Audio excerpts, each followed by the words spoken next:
the voice technology and the accuracy of it as well. Everyone I have been using that with, I haven't had anyone say that it isn't accurate. The accuracy is there.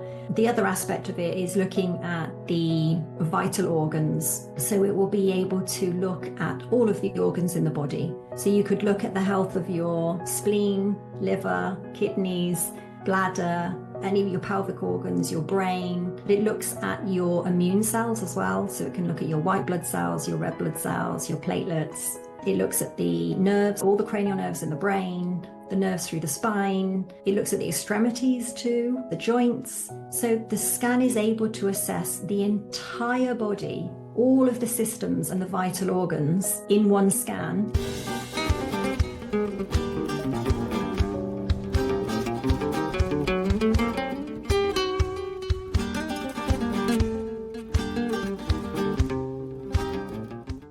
I am Michal Davies, and I work in private practice in London and Herefordshire. I'm a brain care expert, and I use cranial osteopathy combined with energy healing to bring about healing within someone's body, mind, spirit. I'm an author. I published 2 books, Mental Clarity and Miracle Worker, and I use biofrequency healing and scanning. That is what we thought might be interesting for the listeners today. If we talk about frequency and energy and this AO scan technology, which is incredible because we've actually now got something that is measurable. We can use technology to measure energy and then provide solutions for patients wanting answers to their suffering. Yes, I'm excited to talk about this subject with you. Let's start off with defining what frequency is. Many people vomit this word out without understanding its true meaning. It's energy, it's vibration, it's a movement, because within every single cell of the body, we have this frequency, which is this vibration. It's a movement, it's a pattern of movement. It's also an intelligence. Every single cell has its own intelligence. Each cell communicates with another cell throughout the entire system. That's how I would explain it. That's my understanding. If we look at the landscape of health assessment, we've got conventional medicine on one side with its blood tests and imaging and symptom-based diagnostics. On the other side, we have approaches like biofrequency scanning, and these seem to represent fundamentally different paradigms for understanding the human body. How would you characterize the core philosophical differences between biofrequency-based health assessment, conventional medical diagnostics? Interestingly, MRI scanning uses a type of quantum physics, and this AO scan technology is using quantum physics. We tend to find that it can be useful to use both. So you could be using medical tests like blood tests, X-rays and MRI scans. Then you can use the frequency scanning because you will be able to build a better picture sometimes. You can see the overlap or what traditional medicine isn't picking up on because possibly the problem hasn't reached a stage yet for the medical profession to diagnose it. Often the biofrequency scanning picks up on things before they've been diagnosed. So it's like the frequency, the energy, which is going to become an issue if it's not addressed.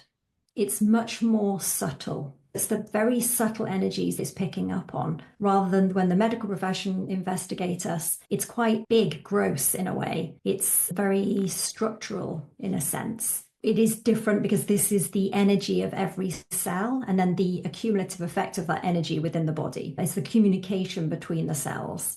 It's not to say one isn't necessarily better than the other, but you can use all of the testing at your fingertips. What we find with the biofrequency testing and scanning is that it's easy to do. It can be done remotely from home. You don't have to go to a clinic or a surgery. You don't have to spend hundreds of pounds either. This is actually an affordable way and convenient as well, because it's being able to do it remotely, sitting at home, wherever you are in the world. You can receive this scan. Thank you very much for gifting me the AO scan and the information that I'm still going through. Much of it was spot on. absolutely spot Yay. on. I could identify several things from the information. But I don't want to disparage the medical profession because they do what they do and they've saved countless lives. Why do you think there's been resistance from the mainstream medical community to integrate these technologies into a standard practice? This technology has only been available on a handset in the last 4 years. It's new in a way. There aren't enough people that know about it to be even using it. I'm using it now, but I'm ahead of the game. The technology initially was £38,000 and it was one machine. That was maybe 15 years ago or so. It took the owner of the technology many years to create that in the first place. Then only in the last 4 years has he been able to have this technology for us that we can access it from our mobile handset with the same accuracy to be able to make it affordable for people like myself to access the technology. There are people all over the world using it, but we would be a small percentage of people. It hasn't yet reached the medical profession. It's not even on their radar to be considering it. But I try and talk about it as much as I can wherever I go with medical people. And they have acknowledged that it is, like, they'll say to me, that's the future of medicine. But it's very difficult for them to find the time to spend even just accepting the report I've gifted you, because it takes some time to go through it, read it, absorb it. And if you want to use it as a practitioner, then there's some training involved as well. It's just not out there yet. It's very special. It's incredible. But again, it's one of these subjects that the medical profession don't usually talk about because we're talking energy. Most of us who talk about energy, we just sound like we're a little bit nuts because it isn't really the mainstream, is it?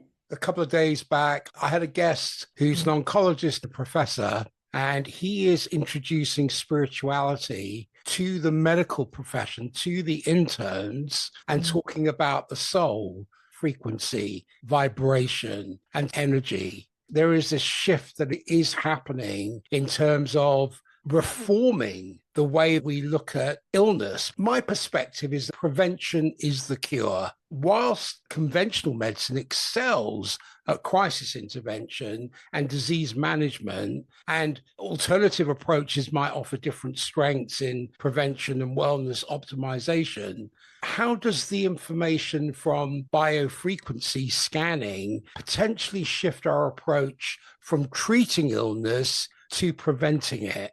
Yes, it will be used by more people in preventing these problems because we have a health crisis. If only people could take more responsibility for their health, it would reduce the crisis. And a lot of that comes down to knowledge. People are not aware there is something that's different and alternative to the medical system.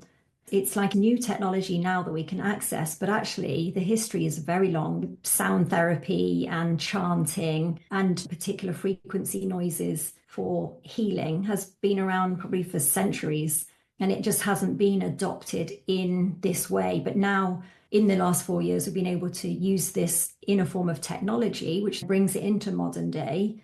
It's going to be really difficult to deny, especially the results we're receiving. I've used it over the last year with myself, my family, my friends, and my patients.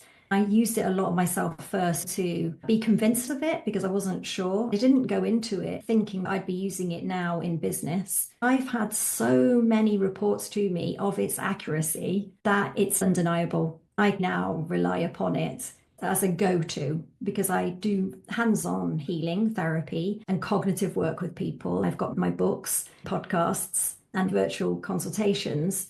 But now this is forming part of my daily work in using the scanning because it can aid me helping that patient reach a higher potential. Can you explain a little bit more about how the data from biofrequency scanning might give us insights into the body's subtle regulatory systems that aren't typically assessed in routine medical checkups? One of the parts of the scanning is the voice analysis. That's amazing because most of us don't really think about it in this way. But when we speak, the tone that we speak at is actually resembling what emotional state we're in. That is then giving us information about the state of our organs and systems in our body.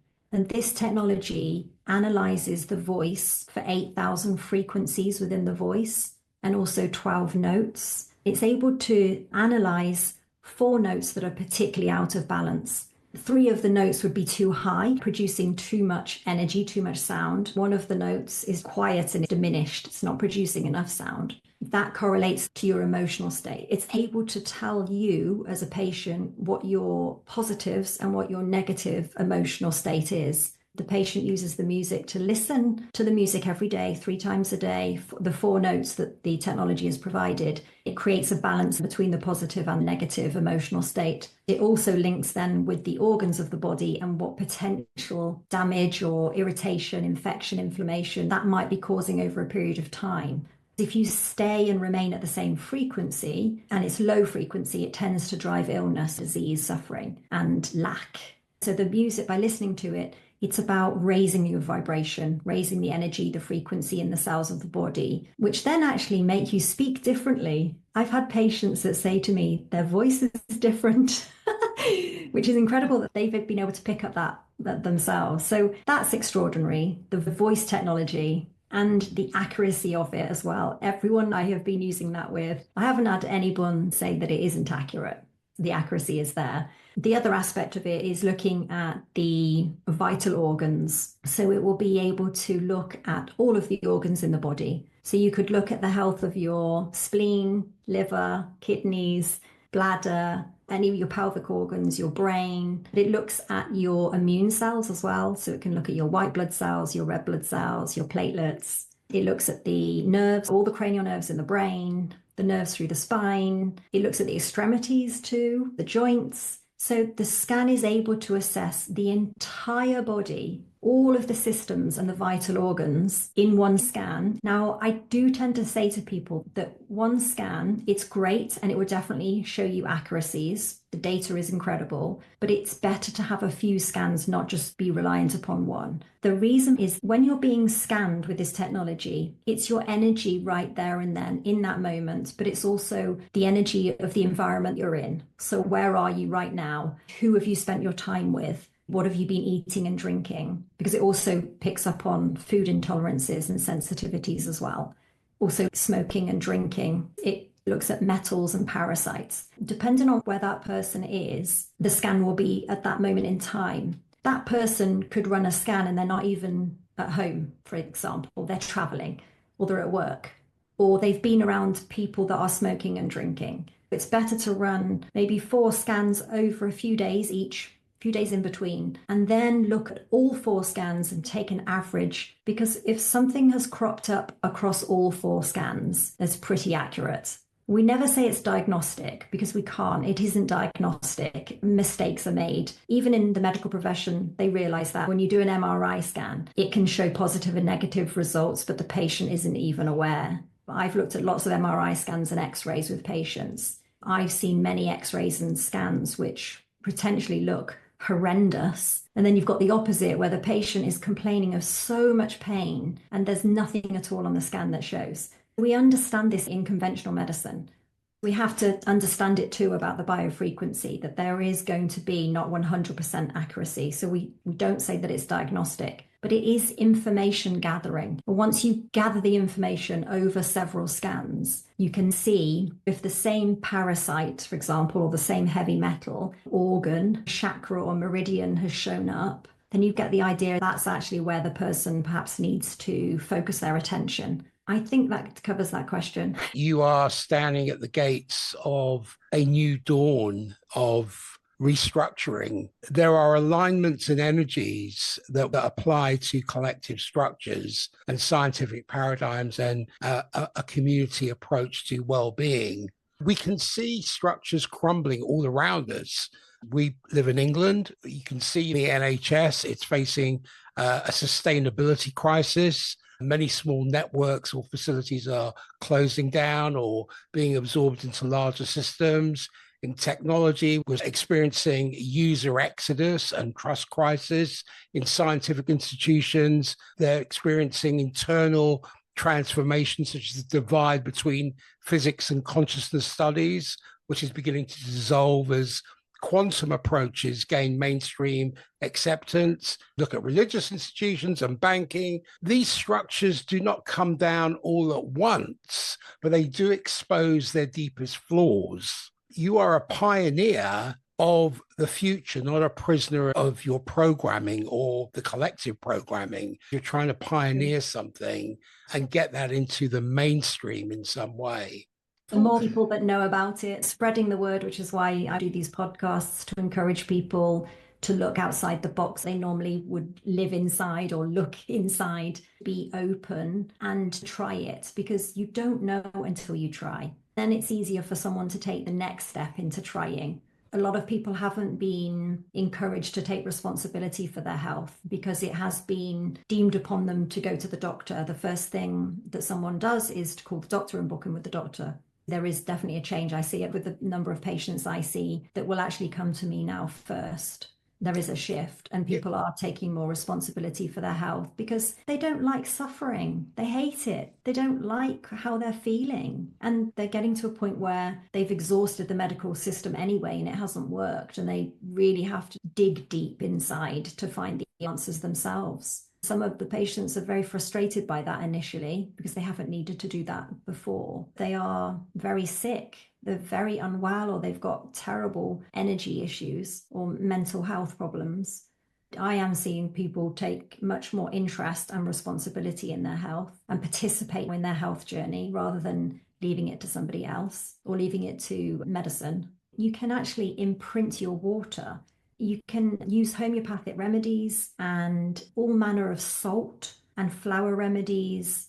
You can then imprint your water or your jewelry with the frequency you need for that remedy. Also for supplements, it does the same thing. It's huge. And I've only been using it for over a year. I'm still a student. I'm still learning myself. I'm happy to acknowledge that. I haven't got all the answers, but I'm doing my best to learn more about it. I do use it to imprint my water because it will scan what I need, and then I will imprint the water, I'll imprint my jewelry. Or if I want more confidence, for example, I could imprint confidence into the water or jewelry. The technology will also scan me in that moment of time for what I need. Your cells know what you need. It's able to analyze that. Somehow it's able to analyze the cells in the system. What does your body need? What do your cells need? The amount of people I've used it on who tell me how accurate it is, as well as myself, the belief comes because of using it and seeing the results. I think it is hard to believe in something unless you've witnessed it. Try it, witness it. You see it enough times, it becomes a belief, doesn't it? You've got to embody it. You've got to have a visceral experience of it. Otherwise, It's academic. You reminded me of a lady in Australia who imprints water with thoughts and freezes the water, and it comes out with a symbol. Have you heard of this?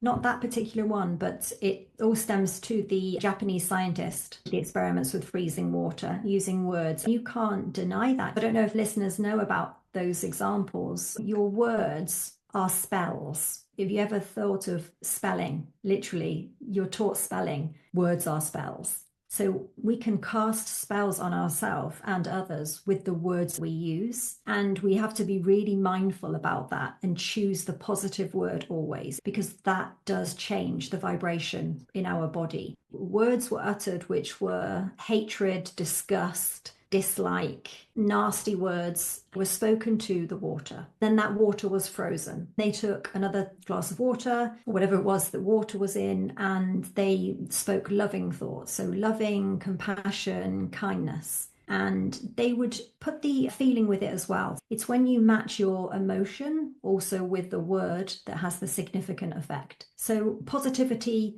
was one lot of water, negativity was the other, and then they were frozen. When they looked at the structure under light, maybe microscope, they were able to see the structure was disordered and chaotic and ugly with the words that were utter hatred to the water. The water that heard good, loving words created harmony. It was beautiful, patterned, organized. It wasn't chaos. It was the opposite. They could see in this experiment how important it is, the spoken word. That's why we say your words are spells. So be really mindful about what you're saying, what words are coming out of your mouth. The words that come out of your mouth usually are because of what have you been thinking about. It starts first with the thought. So to be mindful of every single thought that you have. You can imprint your own water at home without any technology at all. Before you drink your glass of water, you just send the water love or compassion or kindness or empowerment, vitality, energy, whatever it is that you want from the water, and then drink it. It's like you are imprinting that water with what you need. And it's more likely to happen because your body is 70% water.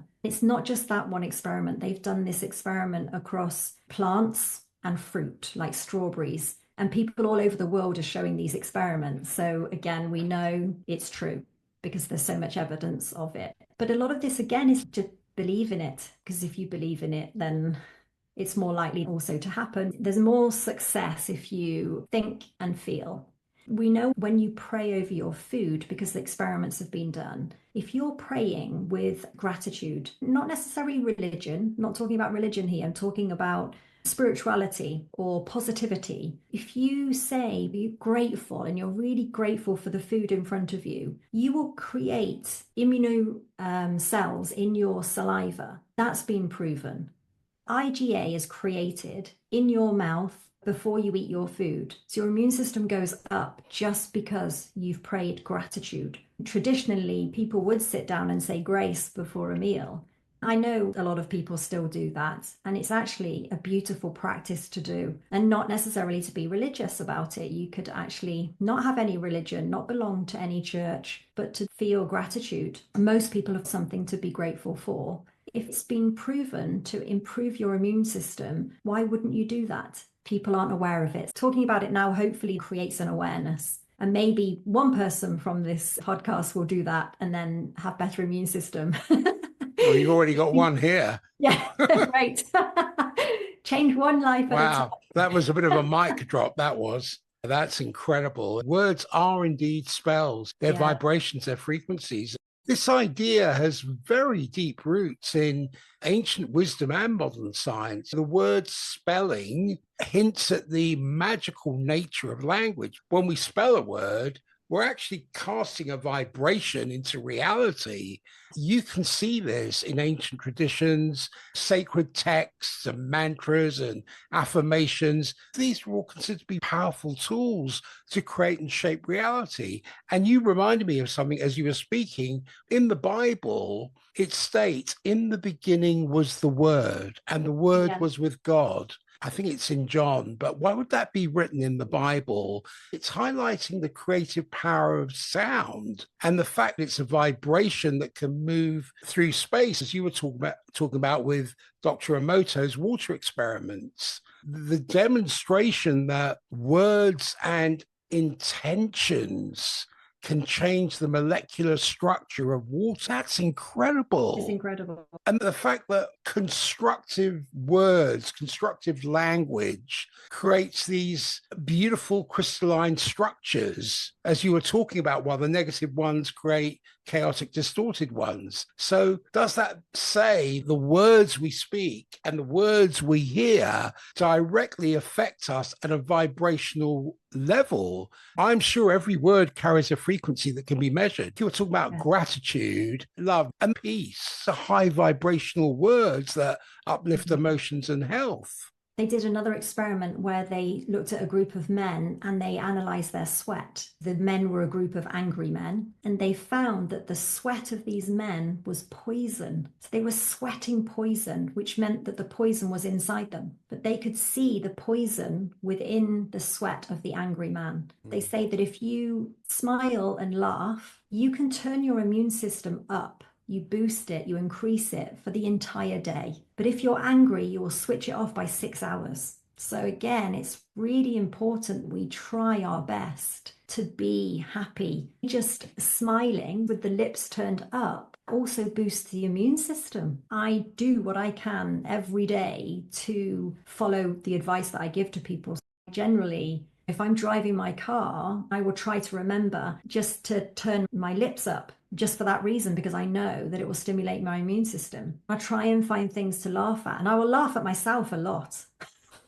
Like now, it's natural for me to just laugh, but I don't get sick, and I haven't been sick for many years. I'm sure that's the reason, because I'm practicing a lot of the things that I preach. I don't just say these things and not do them myself. I do them myself. I think that I am then able to say it. Yeah, it works. This whole human complex is an amazing technology. At the Temple of Delphi, one of the inscriptions was "Know thyself."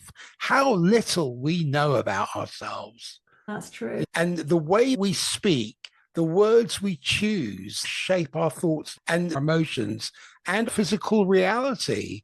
If I look at ancient texts and ancient practices with their mantras and affirmations, they repeat high vibrational words, which shifts their energy fields. The chanting, the sound healing, which goes back to ancient Egypt, singing and listening to certain frequencies, I forget, 432 hertz or something like that, which can align and heal the body. I would contend having mindful speech, turn your observer on, yes, be conscious of the words you speak and think, because that can change your reality. In essence, I would say words are energetic blueprints that shape our experience, what we say, what we send into the universe. We've got to choose our words wisely. Like you say, they are spells that can shape our life. We become the instrument, we are playing literally what we're thinking about. So our whole body, our whole posture, where we hold ourselves, that becomes what you're thinking about. So in your thoughts,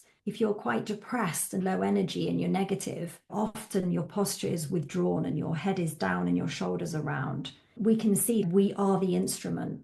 You could make predictions of people just looking at them, their body posture and what they're doing with their arms, legs, and how they're moving. You can probably tell their thought patterns. The thought patterns are important. It's what are you repeatedly saying to yourself, because you are casting that spell upon you.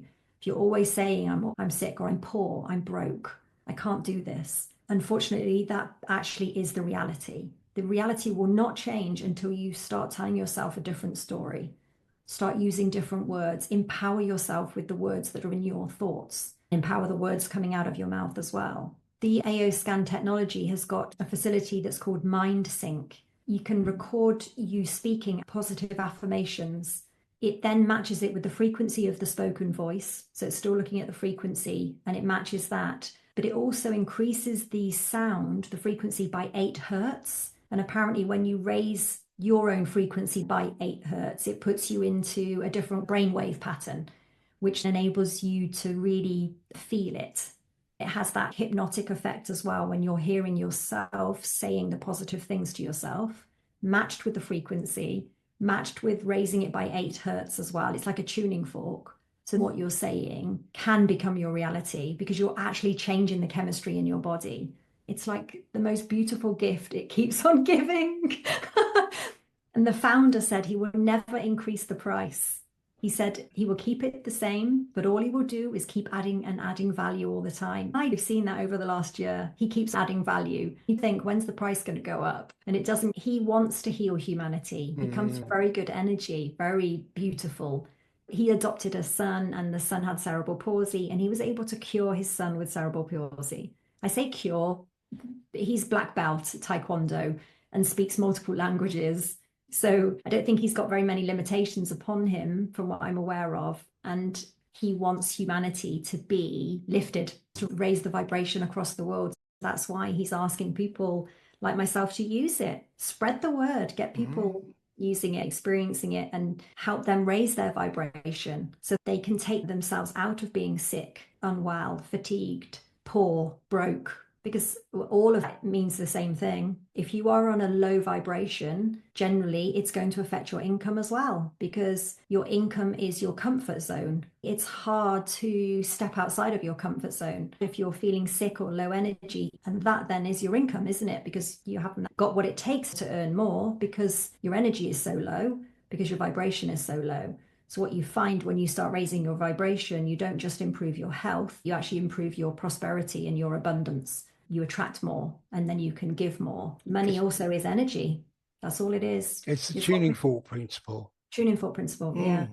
Everything will act in resonance and in sympathy with that particular frequency and vibration. Yes. One of the things I contend is when things are same, in other words, they tune and resonate with each other, that's one of the most powerful aphrodisiacs in the world. Yeah, the Now, technology has got all the tuning forks. So if I want to choose a particular frequency I want to listen to, or a tuning fork, for example, a certain hertz, I can go into the technology and find it. the human complex, the human body, the intelligences that are inherent. This is the greatest lab in the world. If you go and lift a weight in the gym, and I do arm curls 3 times a week, bicep curls, the body goes, hey, he might do that again. We better lay down some more tissue to make it stronger. If you're introducing something negative, then it's going to lay down more negativity. Yeah, absolutely. Yeah. So you've got to turn that observer on and look at how you're speaking to yourself, the narratives you're driving. People get stuck in habits that don't serve them. Those habits may have been running for 30 years. Then they flare into an initiative to step out of their comfort zone or find a new way of doing something. We see this at New Year's. I'm going to go to the gym. I'm going to lose weight. I'm going to quit smoking. So they move from habit, they flare into an initiative, but they get caught in the rocker bar of over and under compensation because habit reclaims them. Then they try another initiative, then habit reclaims them. That seesaw effect is wearing down their nervous system and causing burnout, as distinct from saying, what I might need here is a line of purpose and new knowledge, not to be promiscuous and go from one therapist to another therapist. We see this with the weight loss industry. It's a billion-dollar industry, but the recidivism rate's 95%. Another example about what you're talking about now, going to the gym, they've done studies on athletes where they took a group of athletes. One group of athletes actually did running or going to the gym and lifting weights. They've done various studies. And the other groups, they stayed at home, but they had to visualize themselves doing the race or lifting the weights. And they only found a 30% difference between the two groups. So even though the group didn't do the actual activity, the body didn't know the difference between doing it and thinking of doing it. Only by 30%. That's extraordinary. That's the power of the mind. The body believes it like it's already happened. Every cell has got its own signature, its own intelligence. It's like its own mechanics within every single cell. They're only really understanding that now. You can't dismiss that, can you? Every single cell has its own signature, its own vibration. It's really important that the vibration is right for that person. Their own blueprint. What kind of health concerns do you find biofrequency scanning is particularly well suited to address compared to conventional testing? People use it for all manner of reasons, like control of anxiety or helping them to sleep, understanding what supplements they could be taking that will improve their issues, perhaps what foods they shouldn't be eating because they have an intolerance to them. I use it to guide me, to help guide the patient. It is to calm and relax them or to energize them and help their brain have more clarity. I've got so many patients using it for all sorts of different reasons, and a lot of children using it as well to help them be calmer or have better cognitive function or help them reach their development milestones. It's the most incredible story I can share with your listeners for any of the doubters out there. I used this on someone that I hadn't met, and it was a lady who was in hospital, and she was given 72 hours to live because she'd had a stroke. I didn't think it was appropriate to go to the hospital to do hands-on healing with her because she'd literally had a stroke in the last 48 hours. One, they wouldn't have let me in, I'm sure, to do the work. They just wouldn't have allowed it. So I was able to speak to the daughter, and the daughter was able to get a voice recording from her mother, which at that point was just a grunt because she was literally unconscious. So we just used that. The daughter took a photograph of her mum in a hospital bed and gave me her height, weight, and her date of birth and the email address. I used the technology to scan her and sent her the frequency to listen to. The daughter played it to her every day regularly. The lady was given 72 hours to live. And if she did survive the 72 hours, then she wouldn't walk again. She wouldn't talk. and she wouldn't eat normally. That was the prognosis. There was nothing really to lose. The daughter tried the biofrequency. There was nothing else she could do to help support her. So she was very happy that we could use the biofrequency with her. So she did that. I witnessed this journey her mother was on because I was regularly receiving an update of the mother's voice. I feel so blessed to be part of that journey with her, because it was actually really emotional for me to be in that journey, because the woman was so poorly. She was on death's door and you could hear it because she could grunt. That was it. There was no other sound coming out of her mouth.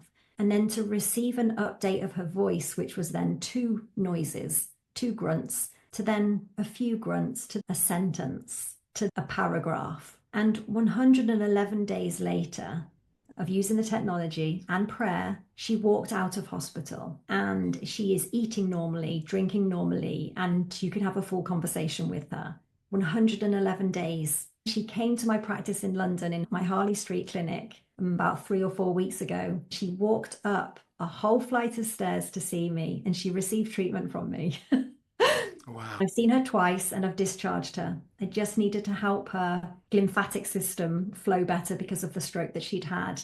And 2 treatments enabled that as well. That was a life and death situation, and the biofrequency, it worked. You can't explain that. The doctors wouldn't have been able to explain it. That the prognosis was there. That's what she was prepared for. And then 111 days later, entirely different. Yeah. Sorry, I can tell anyone who's unsure about it. It's worth trying it, isn't it? Such a moving story. And Yeah. oh my gosh, what a gift. What a gift to not only help that person to be part of their journey as well. It was a blessing. That's being in service, one of the highest principles in this universe. I didn't charge her. My heart was in it for her. Yeah. It was really given from a point of love. I never met the mother, but I was supporting the daughter, and I'd never met the daughter either.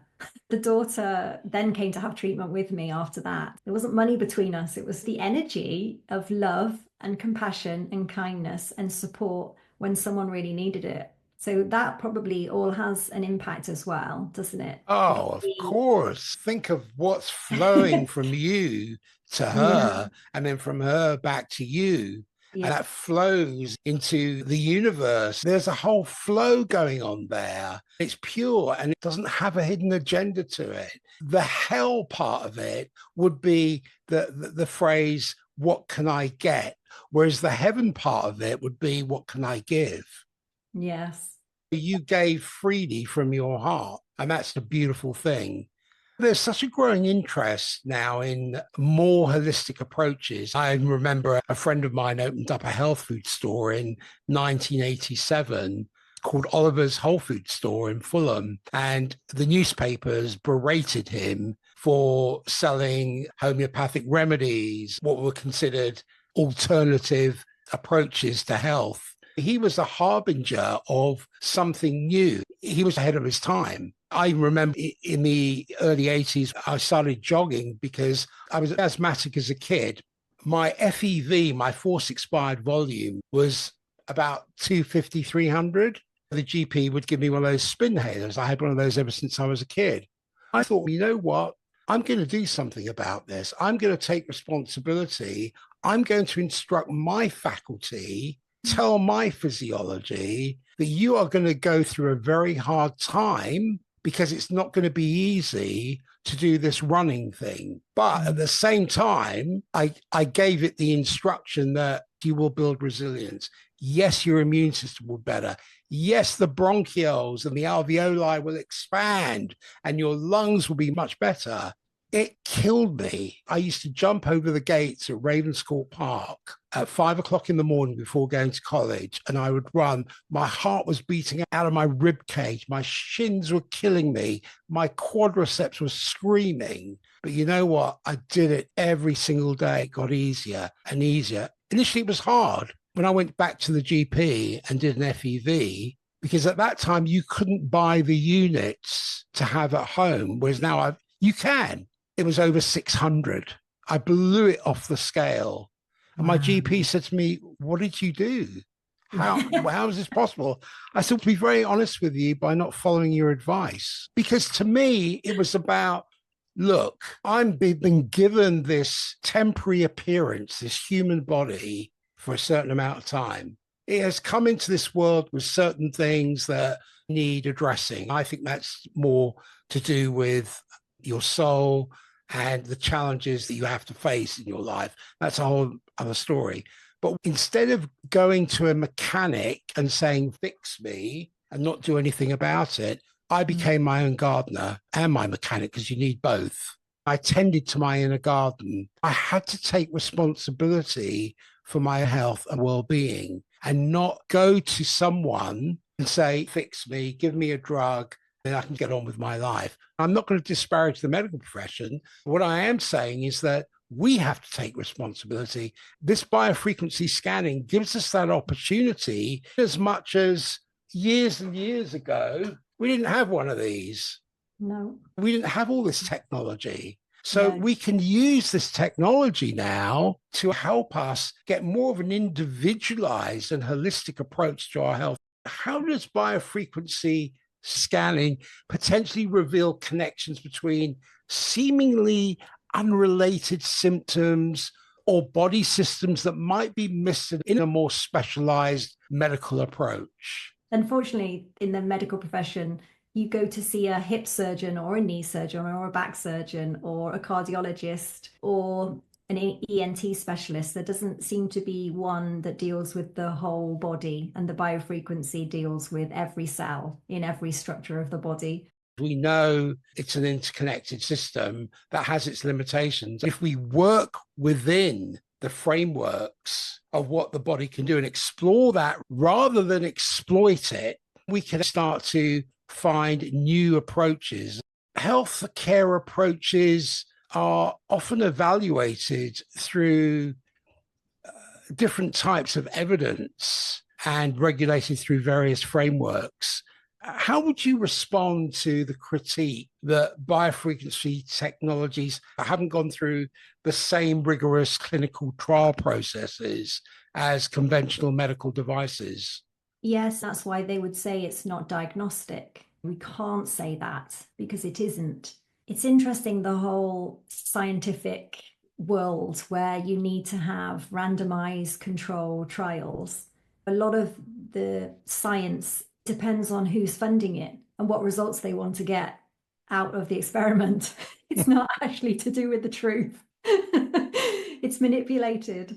How many people really would want the biofrequency to be a success? Or how many people would fund the randomized control trials to show its success? Who does that benefit? It is not going to benefit the pharmaceutical industry.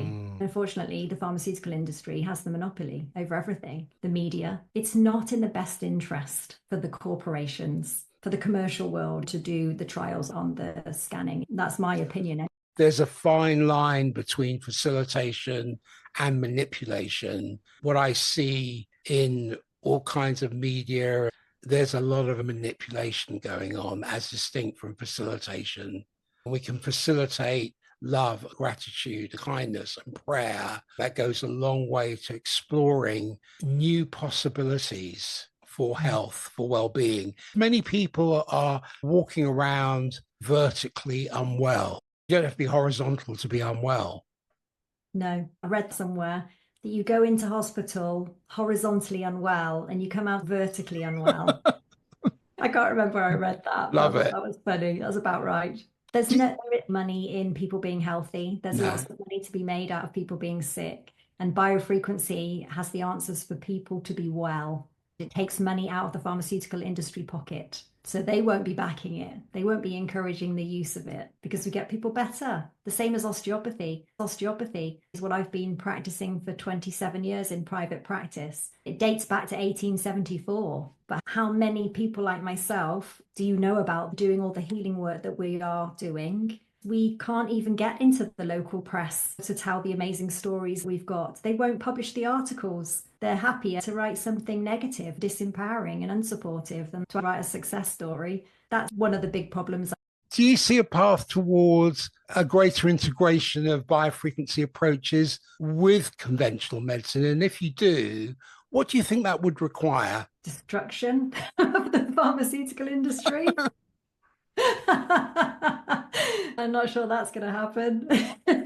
I think probably the people have to change. We have to change at our level because we've got the power within all of us. They are actually the minority. So we need to be encouraging its use more because if more people use it, more people see the value of it, more people start healing, raising their vibration, they're awakening, they're ascending, then there can be change. It starts with us. It starts with our thoughts and our mindset, making a shift, being open, and taking responsibility. It will come down to the fact that it's not going to make money for the elite of the world controlling and manipulating. There's not going to be any money for them in it. I'm not sure it'll ever change. Oh, I think it will. Your background is scientific as well as holistic. You are merging science and spirituality. People have different associations with spirituality, but you're bridging that divide because people like this lady who was liberated from the shackles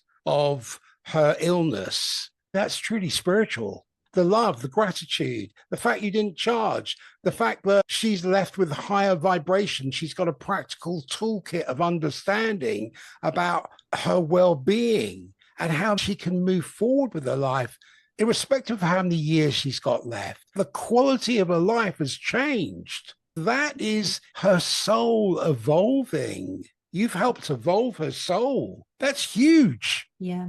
That is absolutely huge. It's huge, yeah. Patients from symptoms from head to toe. And some of them, they are considering taking their life. They've made attempts on their life. And again, that is life-changing. All of it stems from the body's ability to heal itself. We all have that innate ability. It's there. We are born with it. If more people were educated on that and appreciated it more and were able to facilitate that better, that comes from having a knowledge of how do you empower your body? How do you treat it as a temple? How do you get the most out of it? Unfortunately, they've been manipulated to think a certain way, which is that things are outside of you and not inside of you. The big example as well, like the germ theory compared to the terrain theory. We're taught to be afraid of germs and viruses. Actually, just having a conversation to explain the terrain theory and to get them to shift their mindset can be so empowering. We all have the innate ability to self-heal and self-repair. We are all a walking miracle. We can heal whatever is wrong. Sometimes there's limitation because people haven't got the knowledge, they haven't got the ability, or they haven't got the finances, they haven't got the environment to support them in their journey of healing. If you have all of that, you can heal. It's available for everybody, but you have to have certain resources. Inside us, we have the ability to self-heal and repair and harmonize. Osteopathy has been around since 1874, and it's all about the body being able to self-heal and repair. And the spiritual side is part of osteopathy, but it was removed from the education system. I studied it as a degree for 4 years. The founder of osteopathy would say that God is the father of osteopathy. Osteopathy is God's child. He talks openly in his autobiography about his spirituality and his connection with God and how the body self-heals and repairs. That hasn't been taught through the training. So I've had to find that myself. A lot of us who've graduated, we step into that. It's in us to use it, but it's been almost removed because we haven't been taught it. So you have to find your own way. It is, in essence, it's part of osteopathy. So it's a long time back. In effect, you have become an agency of amplification for God's work through the healing you do. That's true, yes. Helping the body unblock where it's got the blockages to their connection with God, their creative nature, or with each other. Because toxicity, pollution, injuries and trauma, emotional and physical, it causes blockages within the body, and it's difficult to communicate or difficult to improve on that spirituality because there's something that's in the way. Biofrequency enables that blockage to release because you're being able to break down that obstruction or infection or inflammation. The same as the hands-on work, it's similar, that it's changing the vibration, it's changing the energy within someone. So they not only heal from a problem, they also become more spiritually connected as well. Some people just come for that reason too, or they'll use the biofrequency for that reason. They don't actually have a physical complaint, but it's actually that they want more spiritual connection and they want to feel more connected or they want to feel more grounded. What do you think is the most commonly misunderstood aspect of biofrequency scanning? Do you think there are any misunderstandings about it? It's a bit like hypnosis, where people go, oh, isn't that some authoritative kind of person putting you in a trance? I don't think anybody understands it, so I try and explain it from a quantum physics perspective. We don't actually know how a lot of things work. It's like birds that fly thousands of miles in migration. How do they know where they're going? They've got this navigation system, and it's to do with the magnetism in the earth, and that's quantum physics. Like, how do they do that? It's quantum physics that explains it. The algae in the sea need light to survive, but they're deep down in the sea. How do the algae survive? They do, through quantum physics. And it's how plants grow. Plants will take the light and then create energy from it. But do we understand actually how they do that? Not really, but it's quantum physics. It's the name for quantum physics that explains it. It's the same with biofrequency. That's how I try to explain to help someone understand that there is a lot that we don't know. How does a sperm and an egg unite? And 9 months later, you're delivering a baby into the world fully formed. It's a miracle. How does that happen? There are things you can't explain. Like, how do we maintain our body temperature? How are we breathing right now? We know the anatomy and the structure, but like when you see there's so much that you can't explain that it's the miracle.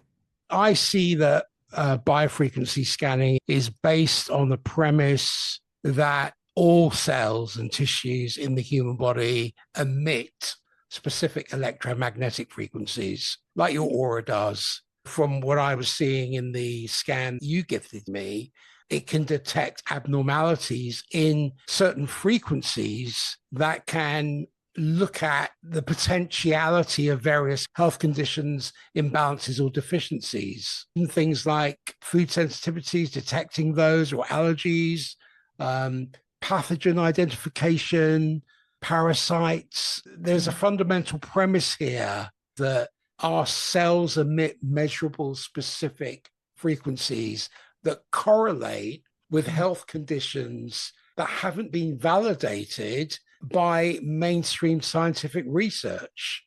But at the same time, there are many therapeutic benefits from the treatments that are based on biofrequency scanning. Everything is energy, and all of us are working with energy all the time. I've had acupuncture this morning. That's using needles within my body from my head to my toe to help the energy flow through my body better. The scanner will check my meridians and my chakras every day. I can keep a track on that and I can use it as frequency healing. But I still like to see Julia every 6 weeks or so. I just like to experience the treatment. It can hurt, it's tender. I suppose I also like the connection with her as well. Like we talk through the appointments. And she's able to measure me in a different way because she's got an accugraph, which measures my chi energy. That's different. It's an opportunity for us to share and talk and her to release these meridians, the energy pathways through my body. She might make suggestions. That's just part of me looking after myself. That's energy work. All of us are working with energy. All the time. Of us are attempting to raise people's energy and get the cells communicating better with each other. Then there's order out of chaos. You're working with an infrastructure that facilitates a homeostatic balance whereby these frequencies, these energies can thrive. Where can people find you? I've set up a new YouTube channel where I've been posting 3 videos a day to help inspire, educate, and empower people. And that's Healing with Michal Davies. My website is worcester-osteo.com. My book is Mental Clarity. That's on Amazon. The other book is Miracle Worker. That's also on Amazon. But my website, the worcester-osteo.com, that's got most links to my various other sites, all of my social media channels, which I'm new to. I've only been on social media for about 4 or 5 months or so, but I'm enjoying using that as a platform to reach people and empower people. So those are the places to find me. Do you have any passing words at all? Yeah, the best thing for people is to listen to the whispers of your body before they become screams. If you notice anything is not right, any symptom, listen and take action. Even if you take small action every day, but resolve the problem that you've got, because if you don't, it becomes bigger. There are many different ways of finding support, but also know that you have an innate ability to self-heal and self-repair. You were born that way. So take the power back into your own hands. Michal, thank you so much. In this conversation, what you've shown us is that we don't have to be prisoners of our past programming, and change can happen quickly and profoundly when we approach it in the right way. I love the work that you're doing because your work's changing lives. I'm really grateful you shared it with us. Thank you very much for having me on the show as well. If I can change one life, I'd be really happy. I appreciate this time with you and with your listeners.